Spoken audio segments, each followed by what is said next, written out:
Ο Ζίβκοβιτς έχει πολύ χώρο για να σεντράρει με φάλτς όπως κάνει συχνά. Αυτό γκολ! Αυτό γκολ από τον Κλήρη και 1-0. Αυτό δεν ακυρώνεται. Με τη συμπλήρωση 4 λεπτών στον έξτρα χρόνο του πρώτου ημιχρόνου, ο ΠΑΟΚ παίρνει πίσω αυτό που του ακύρωσε το VAR 4 λεπτά νωρίτερα. Δείτε ξανά πως οι Ιρλανδοί άφησαν πολύ χώρο για τον Ζίβκοβιτς. Ο Κλήρη, αν το έκανε στην αντίπαλη εστία, θα μιλούσαμε για γκολάρα. Ο Τάισον έκανε την κίνηση, ο Κωνσταντέλιας περιμένει, άφησε τον Τάισον, σούταρε, γκολ! Με το ξεκίνημα ο Βραζιλιάνος δεν άφησε κανέναν και καλά έκανε. Πρώτη φάση στο δεύτερο ημίχρονο και το 2-0 για τον ΠΑΟΚ είναι γεγονός. Ο Ζίβκοβιτς είδε την κίνηση του Τάισον, αυτός πήρε μια κόντρα. Ο Κωνσταντέλιας είχε πρόσωπο, αλλά ο Βραζιλιάνος ήταν αποφασισμένος.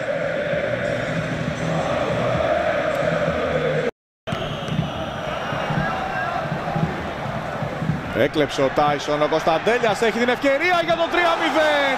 Δεν τη χάνει ο Κωνσταντέλιας το 67. Ο Κωνσταντέλιας πλάσαρε στην αριστερή γωνιά του Πόλς.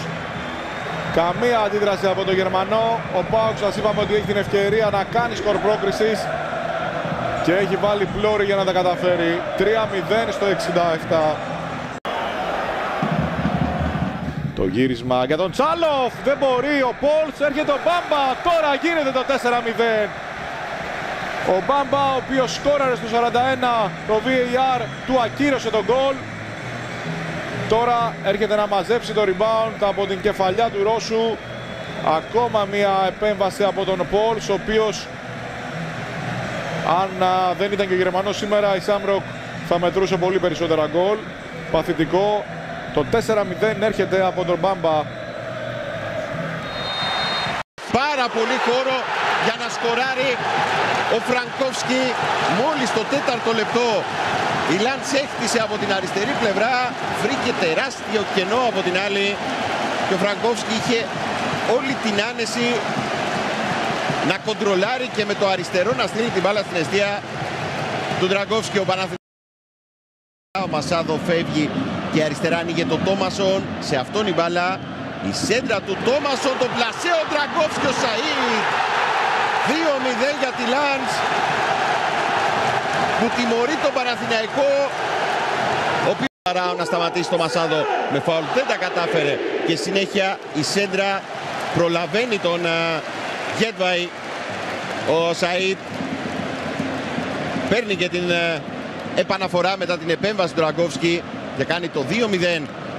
Εντελώς κόντρα στη ροή του μάτς. Η Λαντς βρίσκει δεύτερο γκολ. Ιωαννίδης κράτησε μπάλα, πάει κατά μέτωπο, κάνει την τρίπλα. Ο Ιωαννίδης κρατά την μπάλα. Απίθανο γκολ από τον Ιωαννίδη. Απορούν και στα δημοσιογραφικά οι Γάλλοι. Ο Ιωαννίδης πήρε την μπάλα, τους πέρασε όλους και κάνει το 2-1.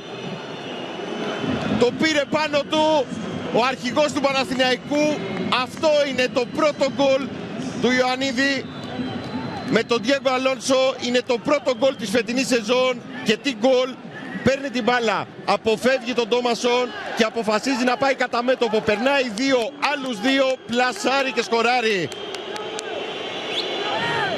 Απίθανο γκολ του Φώτη Ιωαννίδη σε ιδανικό σημείο για τον Παναθηναϊκό, για να ξαναμπεί στο μάτς, για να πάρει ψυχολογία, για να πάρει και ο ίδιος ψυχολογία. Με τον τραυματισμό του έμεινε